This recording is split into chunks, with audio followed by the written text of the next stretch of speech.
Our thoughts go out. It's a huge tragedy for the community. I mean, to have that much destruction. So that's first and foremost our biggest concern, particularly being a California native and having friends in that area of the burn zone. So very difficult. So I guess from an insurance perspective, estimates are all over the board, right? So, one thing's consistent, they all keep going up. Everybody's putting it somewhere between 35 and 50 billion of an insured loss.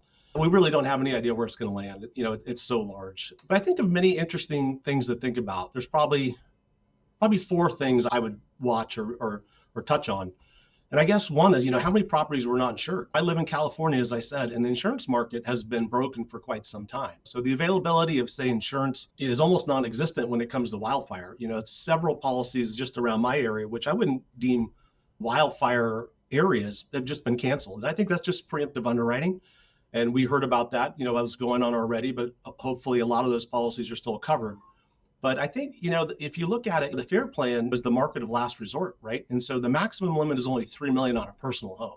So that sounds like a lot, and it really is, but not in California, and particularly not in the Palisades. So the question then becomes, is it insufficient limit for many of those properties, or how many of those properties are really uninsured? It's hard to tell, and we don't know at this point. But if you look at the FAIR plan, just as an example, right? So post-loss, I've got no idea what their market share is, but let's say the insured loss is going to be 40 billion, let's say, and they have 20% market share in these areas. Neither of those numbers seem unreasonable to me, but that means there's immediately 8 billion California policyholders who are looking to collect 8 billion in recovery. We know that the FAIR plan has about 2.5 billion in reinsurance, a few hundred million in surplus. So that will assess the insurance companies, 5.5 billion in just this example. But how long does that take? Who's inspecting and adjusting these claims for the FAIR plan? And what do they do going forward? That's the big question, I guess. And then how do you fix the insurance market in California? I mean, if we go from that to that, insurance and reinsurance companies put capital at risk, in all kinds of hazardous areas all around the world. I mean, Florida wind, Japanese earthquake. I mean, those are just a couple examples. So how is the industry, in my opinion, incapable of putting sufficient capital behind California is beyond me. I mean, I've got some ideas, and I think that's probably a broader discussion to talk about. And there's a lot of discussion going on in the media about that. And I think there is a way to solve that. And I think we as an industry have to get behind that and figure that out.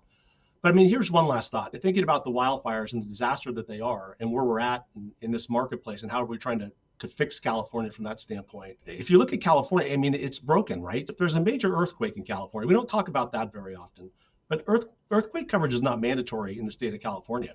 I mean, I think the take-up rate is anywhere between 10 to 20%, depending on what you're reading.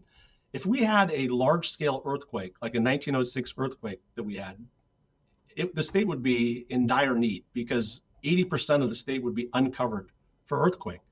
So there's a lot of things to think about California. I mean, it is a bigger mess than people understand. I think being so close to it for so long, living there my entire life, I see a lot of it. But we as an industry have to step up and figure out how we can fix that and how we can become a part of the solution and not part of the problem.